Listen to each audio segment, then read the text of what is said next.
common extinguisher is the DCP. A DCP extinguisher is the common extinguisher. But this extinguisher most suitable. Which type of fire? Right side. मैंने क्या बोला अभी? Kitchen appliances को छोड़ दे sir, बाकी सब में हम इसका यूज कर सकते हैं। किचन अप्लायंसेस को छोड़ दे सर, बाकी सब में इसको यूज कर सकते हैं।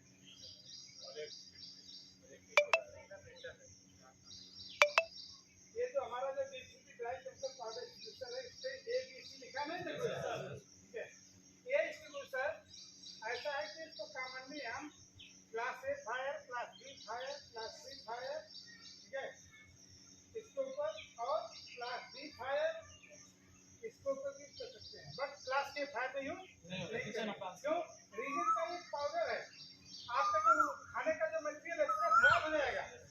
हमारा दो पर्पज है, पहला पर्पज है कि आग को बुझाना है, दूसरा पर्पज है मटेरियल को बचाना है। अंडरस्टूड? और इलेक्ट्रिकल फायर के लिए हम इसको इमरजेंसी में खरीद करेंगे। इलेक्ट्रिकल पैनल है, स्विच बोर्ड है, सेंसर है, ये पाउडर जहाँ घुस जाएगा तो पूरा पूरा पैनल को बर्बाद कर देगा। ओके, बट इमरजेंसी है, पहले आग बुझाना है तो आप यूज करो। अगर आपके पास अवेलेबल ना हो तो इसलिए जनरल फायर के लिए हम लोग क्या करते हैं, वाटर टाइप एक्सटिंग्विशर यूज करते हैं ना। अगर आयरन फायर लगा है तो उसके लिए हम लोग जो है होम टाइप एक्सटिंग्विशर यूज करते हैं। क्या यूज करते हैं? अगर लिक्विड तेल में फायर लगा है, जैसे diesel, petrol, kerosene, lube oil, Mobil, इसमें अगर कहीं आग लगी है तो कौन सा एक्सटिंग्विशर यूज करेंगे? Mechanical foam type. Mechanical foam type क्या करता है? कटिंग ऑक्सीजन की लेयर को लॉक कर देता है।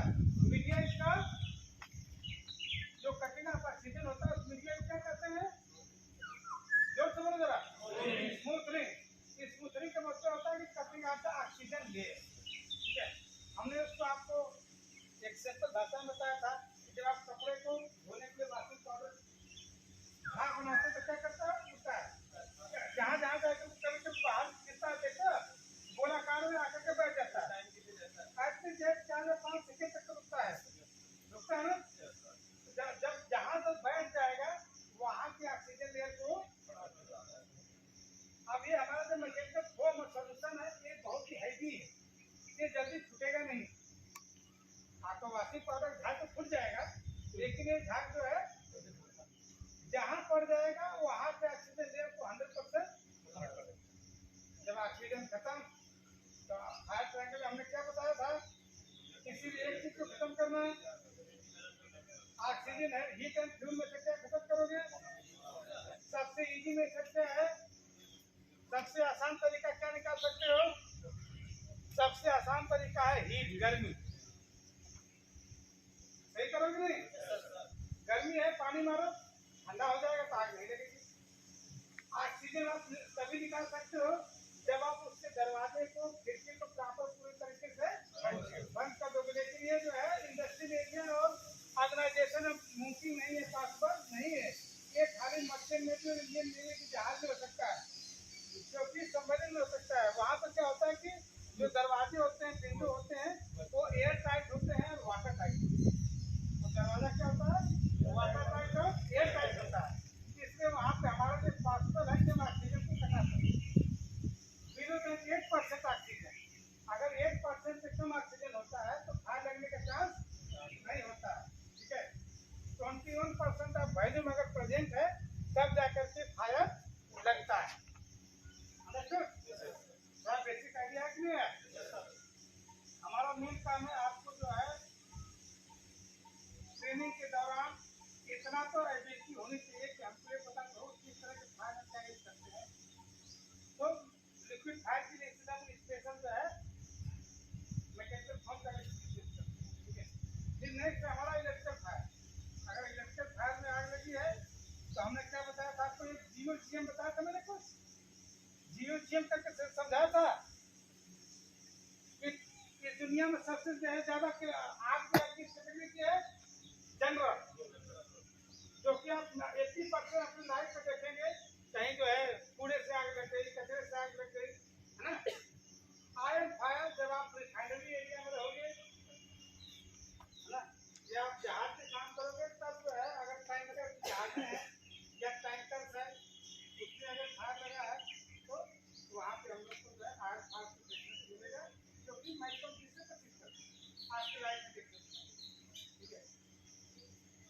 सही करो ना करो ना आज खा के आपको दिखाई देते कहीं खाने में आके लगते देखा आपने लेकिन जनरल खा सब देख ही लेते हो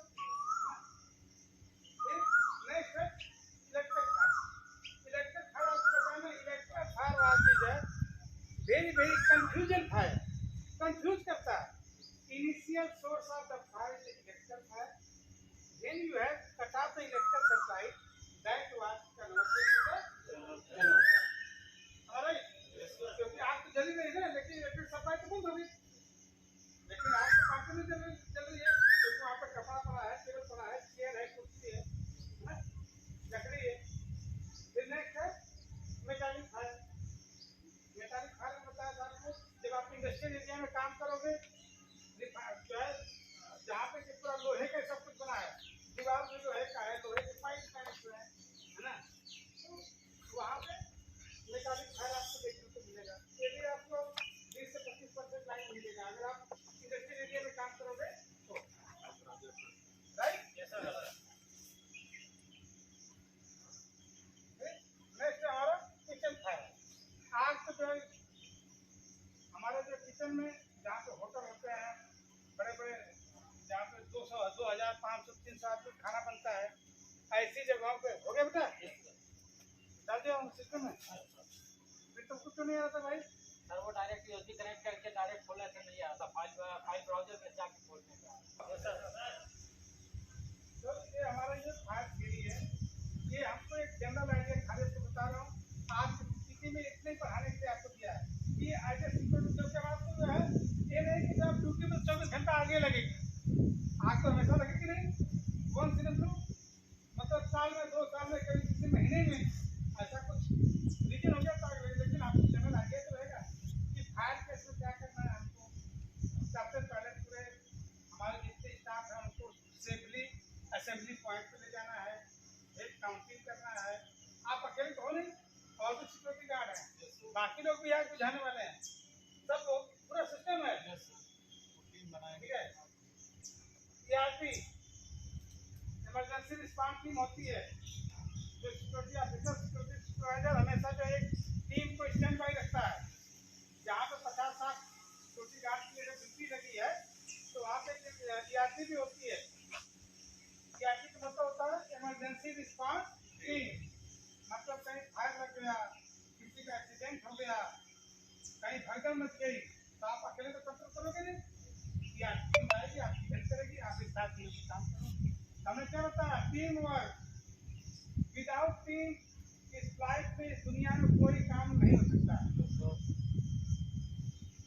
सही करो मत करो आपको एक टीम वर्क से काम करना जहाँ भी रहोगे ये नहीं प्रॉब्लम क्या हमारी सबसे बड़ी सोच है कोई बात नहीं हम अपनी जान बचा लें बाकी लोग मरे तो मरने ये जो है छोटी छोटी निगेटिव थॉट्स हमको अपने लाइफ से निकालना पड़ेगा अगर सक्सेसफुल चाहिए तो आप समझ आगे कि नहीं अब जो है इंस्टीट्यूशन कैसे ऑपरेट होता है देख तो दिया आप लोग ने लेकिन इसके अंदर है क्या वाइट फाइट मैंने ऑलरेडी बता दिया इसमें वाइट सिर्फ नहीं बता दिया था आपको फिर से समझाता हूँ इसके अंदर देखो है क्या ये है हमारा जो इंस्टीट्यूशन अभी हमारे पास सेंटर पे बनती है कई टाइप के इंस्टीट्यूशन पूरे सेंटर के अंदर जो जितने हैंगर हैं दीवार पे सब जो है प्राइवेट एंटरप्राइज टोटल यहाँ पे बाकी जो है ना तो CO2 टाइप है हमारे पास ना तो वाटर टाइप है ना तो फोम टाइप जबकि होना चाहिए मैंने इसका रिस्ट्रिक्शन डाला है आपको तो ये नहीं पता कि फोम टाइप होता कैसा है जब रहेगा तभी दिखाओगे ना आप अकेले देखेंगे बेटा तो आपको अकेले कितना होगा पूरी ये क्लास देखकर तब समझ जाए हर एक गाड़ी में रहता है कार होती है हाँ साइड में लगा होता है बराबर तो ठीक है लेकिन बाकी लोग अपने लाइफ में देखे नहीं है ना सबसे बड़ी बात है कि हमको तो यहाँ पे काम है कि आपको हर एक चीज विजिबिलिटी में दिखाना समझाना ठीक है अगर आ जाएगा तो ठीक है मैं सिखा दूंगा आपको तो साथ है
उसका डिसीजन तो तुरंत इससे ले सकते हैं मैडम।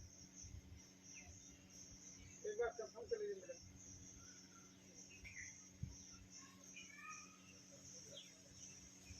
इधर देखो बेटा, इधर देखो, ये जो आप होल देख रहे हो जहाँ से कनेक्ट है ना, यहाँ से अंदर अंदर यहाँ से नीचे तक एक डीप ट्यूब है। क्या है? डीप ट्यूब एक पाइप है। जैसे ये पाइप है ना, उसी तरह लोहे के पाइप यहाँ से लेकर के यहाँ तक है। उस पाइप की जगह जगह पे होल है। हो जाएगा कि नहीं? तो ये जो यहाँ पे देखिए, ये जो प्रेशर का दिखाई दे रहा है छोटा सा, बहुत छोटा सा है। इसमें दो मार्किंग है, एक रेड है और एक ग्रीन है। अगर रेड मार्किंग में चला गया तो इसका मतलब कि इंस्टीट्यूशन खाली हो गया है। क्या खाली हो गया है? नाइट्रोजन का प्रेशर, दोनों चीज है। अब आप इसको जो है बाई वेट चेक कर सकते हो। अगर इसका वेट है, इसका मतलब पाउडर भरा है। खाली है, अगर 4 केजी कोई सामान कम हो जाएगा तो हल्का हो जाएगी, नहीं हो जाएगा। अगर खाली है तो आप समझ सकते हो कि नाइट्रोजन प्रेशर भी खत्म है और किसी को सभी खाली है। लेकिन अगर वेट है तो इसका मतलब खाली नाइट्रोजन प्रेशर भी खाली है। हो सकता है इसको 2 साल 4 साल कभी यूज ना हो, भाई आग तो लगेगी नहीं डेली। तो ऐसे केस में अगर आप देखते हो कि यहाँ पे सुई अगर रेड वैल्यू में चला गया है तो आप अपने सिक्योरिटी ऑफिसर, सिक्योरिटी सुपरवाइजर से बात कीजिए। हमने क्या बताया था? Security patrolling, handing over, take over duty. जब आप ड्यूटी हैंड ओवर करते हो, टेक ओवर करते हो, आपका काम है आपके परमिशन पे क्या इक्विपमेंट कहाँ कहाँ लगा है पूरी जानकारी होना चाहिए। समझेगा कि नहीं? जब आप दुबई जाओगे तो सेफ्टी ट्रेनिंग में क्या करवाया जाता है? पूरा फिल्डराइजेशन। जिस ऑर्गेनाइजेशन में आपको जाना होगा, उस ऑर्गेनाइजेशन की बिल्डिंग की जगह जगह पे कहाँ से क्या क्या लगा है, हर सिक्योरिटी गार्ड को बताओ। ठीक है? इमरजेंसी में क्या इक्विपमेंट कहाँ रखा गया है, कोई इक्विपमेंट प्रॉपरली काम कर रहा नहीं कर रहा है, नहीं प्रॉपरली काम कर रहा है, सिक्योरिटी सुपरवाइजर को बताइए कि सर ये जो है इमरजेंसी इक्विपमेंट जो है यहाँ पे काम नहीं कर रहा है। अब सिक्योरिटी सुपरवाइजर काम है डिपार्टमेंट को भाग करेगा, बोला प्लीज सर ये इमरजेंसी आप इसको जो है रिप्लेस करवाइए या इसको रिचार्ज करवाइए। बट आगे सिक्योरिटी गार्ड हमारा काम है चेक करना। इमरजेंसी कभी भी आ सकती है कि पता क्या होगी। तो नाइट्रोजन प्रेशर का हमने आपको बता दिया। तो पाउडर को प्रेशराइज करता है। क्या करता है? जब पाउडर प्रेशराइज होगा तो होल के थ्रू आपका पाउडर बाहर आएगा। अब नेक्स्ट पॉइंट आ गया, how to operate the institution. तो आप लोग तो बहुत बढ़िया आदमी हो, कभी तो खोल के पढ़ते नहीं हो। पास लिखा है, कौन स्पीड एंड स्विच। चार कैसे ऑपरेट करते हैं, ऑपरेट करने का तरीका में दिया गया है पास, PAS। P का मतलब होता है पुल द पिन। खड़े रहो। अभी देखो ये न्यू डिस्ट्रीब्यूशन है, ये जो है यहाँ पे ये सील लगा है, ब्रेक द सील। ठीक है, ये सील को ब्रेक कर दीजिए। सील हमने ब्रेक कर दिया। Okay, understood? Remove pull the pin. ये देखो पिन है, हमने पिन को बाहर निकाल दिया। ठीक है, समझेगा कि नहीं? अब हमने इसको जो है बाहर निकाल दिया। अंडरस्टूड? नेक्स्ट है स्विच। नेक्स्ट है am the base of fire. इधर आग लगी है, अपने होश को उस कंडीशन में कीजिए, है ना? समझेगा कि नहीं? फिर नेक्स्ट है स्विच। ठीक है, स्विच ये क्या है? देखो ये क्या है? एक वाल है। ये जो है ये क्या है? वाल है। अंदर देखोगे आप लोग, इधर देखो थोड़ा सा, सभी लोग को नहीं दिखाई देगा। अंदर देखो एक वाल है। ये क्या करता है? यही जाकर के वाल को पुश करता है। ये वाल किस टाइप का है? दिस वाल आर द NRB वाल। कौन सा वाल है? NRB का फुल फॉर्म होता है नॉन रिटर्न वाल। ओके, इसका जो है फायदा ये है कि जब हम इसको, अगर एकदम स्मॉल फायर लगा है, छोटा सा फायर लगा है, आपने आग बुझा दिया, हैंडल को जो छोड़ दीजिए, अब नेक्स्ट टाइम के लिए भी आप इसको यूज कर सकते हो। समझेगा कि नहीं? फिर नेक्स्ट दिया गया है शिफ्ट। जिधर आग लगी है आप उस एरिया में जो है जैसे झाड़ू लगाते हैं वैसे एक ही डायरेक्शन में मारोगे तो पाउडर उड़ते तक चला जाएगा। हमारा काम है फायर के बेस को कवर करना। जहाँ पे आग लगी है उसके बेस को, पूरे जगह को कवर करना है। ठीक है, तो इस तरह से हम लोग अगर करेंगे तो जितना क्विकली हो सकता है उतना क्विकली आग को हम लोग बुझा सकते हैं। ठीक है, एकदम उसका पिन लगा दो, वो लोग पिन लगाओ। मेरे को क्या करना है, जैसे whenever received मैसेज, जैसे आपको मैसेज लगा मिला, क्या हो गया, वही बोल के यहाँ पे इसको डालो।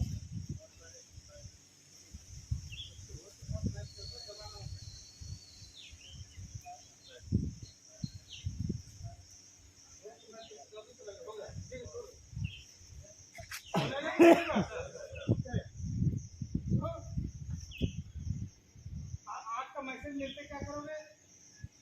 ठीक है, कंट्रोल रूम से मैसेज आ गया, fire fire, what is your duty?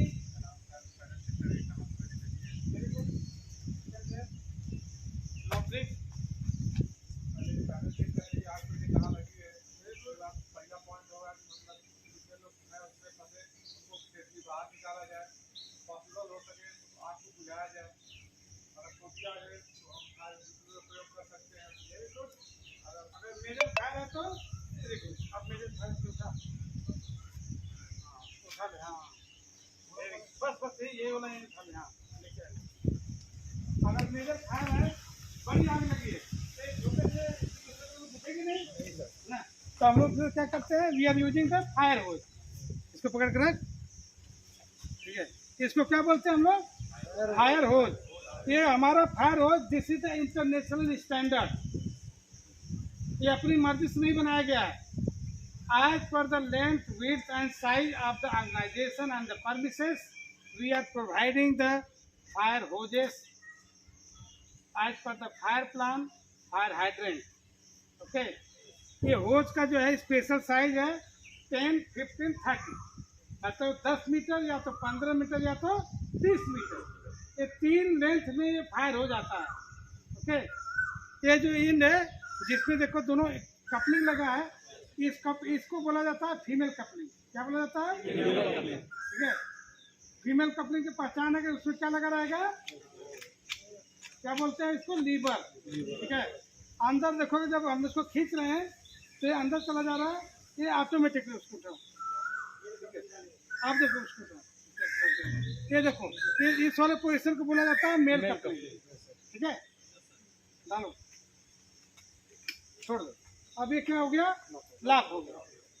ये जब तक आप लीवर को जो खींचोगे नहीं तब तक नोजल बाहर खींचो, बाहर आ गया, वेरी इजी। अब जो है आग बहुत दूर लगी है, होज पड़ गया छोटा, एक दूसरा होज लेके आओ, मेल कपलिंग इसमें लगा दो उसका, और दूसरे इन में लगा करके जो नोजल लगा दो। आप जितना होज चाहे उतना होज को जो जोड़ते हुए एक्सटेंड करके आगे लेके जा सकते। ठीक है, सो आपको क्या लगता है कि इसको कंधे पर रख, इसको नोजल के नीचे रख दे, अपने कंधे पर रख, और इधर आ जा, थोड़ा सा आगे जा, हाँ दोनों हाथ से पकड़। ओके, आपको क्या लगता है कि सिंगल पर्सन जो है इस होज को जो है होल्ड कर सकता है? नहीं सर। इसका प्रेशर पता है कितना होता है? फायर पंप का एक स्टैंडर्ड प्रेशर होता है 10 बार 10 केजी। 10 केजी का प्रेशर ये अकेला होल्ड नहीं कर पाएगा, इसलिए आग बुझाने के लिए मिनिमम 2 आदमी चाहिए। हेलो, इसको पीछे खड़ा हो जाओ, कंधे पे हाथ रखो,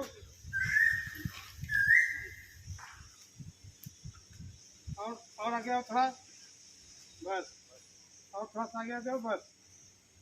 हम लोग जो है 2 आदमी क्यों रखते हैं, उसका एक रीजन है कि जो हमारा मेन फायर फाइटर है, जो आग बुझाने वाला है, ये बंदा जो है एकदम इजीली आसानी से खड़ा रहे, ये होज के चक्कर में जो है ऊपर नीचे ना हो। जो हमारा पीछे है बंदा, इसका काम है कि होज के प्रेशर को अपने हाथ से होल्ड करके रखना और इनको सपोर्ट देना, ये गिरने नहीं पाए। ओके, फायर फाइटर की सेफ्टी करने के लिए एक दूसरा बंदा है जिसको होज टेंडर बोला जाता है। ठीक है, उसका काम है कि होज के प्रेशर को होल्ड करना ताकि आराम से इजीली तरीके से आपको बुझा जाए। समझेगा कि नहीं? तो इस तरह से हम लोग जो है फायर करते हैं। और as per the fire plan आपकी बिल्डिंग का जो कंस्ट्रक्शन होता है, जगह जगह पर क्या लगाया होता है? Fire hydrant. क्या लगा होता है? आप लोग सीढ़ी पे दिखाया था ना मैं? तो जैसे आग लगी, आप फायर हाइड्रेंट के पास जाओ, मेल कपलिंग को फायर हाइड्रेंट पे कनेक्ट करो, वाल खोलो, और फायर पंप वहाँ आपको कहाँ दिखाए थे? फायर पंप कहाँ है? छत के ऊपर दिया है, लेकिन वो गलत है। वो फायर पंप और उसका स्टार्टर कभी भी छत पे नहीं होना चाहिए। यहाँ पे आया तो फायर प्लान उन्होंने अपनी जो यहाँ पे बिल्डिंग कंस्ट्रक्शन कर रहा था, वो गलत तरीके से जो फिट किया है। वो हमेशा जो है सेफ प्लेस पे होना चाहिए। जो हमारा जो फायर स्टार्टर है, हमेशा जो है रिसेप्शन के पास होना चाहिए, ताकि वहीं से हमारा जो सिक्योरिटी गार्ड है उसको पहचान कर सके। ठीक है ना? हम उसको जो प्लान कर रहे हैं कि उसको शिफ्ट किया जाएगा, समय लगेगा। बट आपका जहाँ से जाओगे लोकेशन पे, आपको जो है मैं बता दूँ, आपको फिल्ट्रेशन में आपको पता होना चाहिए फायर स्टार्टर कहाँ पे लगा। 20 मीटर सर दूर ही रहता है बिल्डिंग से, अरे? कोई बिल्डिंग से 20 मीटर दूर रहता है सर, 20 मीटर क्योंकि दूर। बिल्डिंग में लग जाए आग तो हम सेफली रहे बाहर बराबर, से। बराबर। और साथ में एक चीज और भी आता है कि रिसीविंग पॉइंट। अगर हो सकता है कि आपके जहाज पे, सॉरी आपकी बिल्डिंग में आपका फायर पंप काम करना बंद कर दिया, लेकिन आपके जो है बिल्डिंग तोड़ के तो फायर ब्रिगेड जाएगा नहीं, इसलिए बिल्डिंग के बाहर से फायर ब्रिगेड का रिसीविंग पॉइंट लगा होता है। फायर ब्रिगेड की गाड़ी आएगी, पानी आपके फायर होज का जो फायरमैन की लाइन है उसको कनेक्ट कर देगा, आपको पूरी बिल्डिंग में पानी आ जाएगा और आप आराम से वहाँ पे आग बुझाएंगे। आगे समझ में? तो क्या हम कर सकते हैं? यस सर, पक्का? Yes sir. कोई डाउट किसी को? नहीं सर। डाउट नहीं है तो फिर ये सब इक्विपमेंट लेके चलो वहाँ पे।